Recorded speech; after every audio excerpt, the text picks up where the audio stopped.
Welcome to Burlap Teachers. Enjoy the video. In this video, I will explain how to use Tally on Android mobile. First, download the official Tally mobile application from your device's App Store.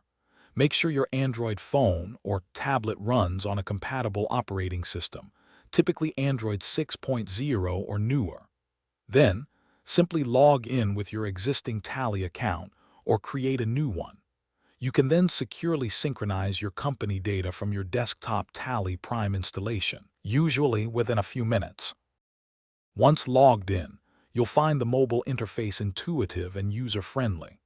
The dashboard provides a quick overview of your business's financial health, showing key figures like cash in hand and bank balances.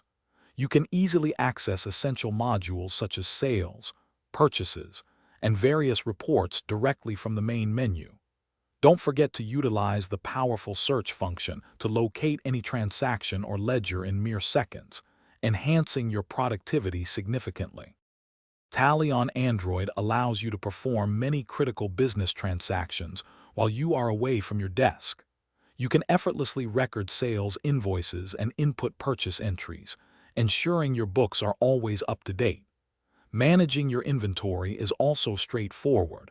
Update stock items and track their movements with ease.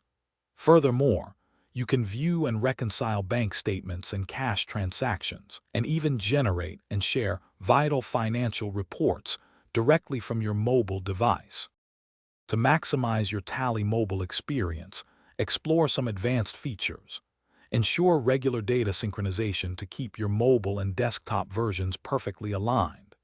Enhance security by setting up a PIN or fingerprint authentication, protecting your sensitive financial information. You can also customize various reports and dashboard views to suit your specific needs. Remember, Tally Mobile often offers offline capabilities, allowing you to continue working even without an active internet connection for greater flexibility.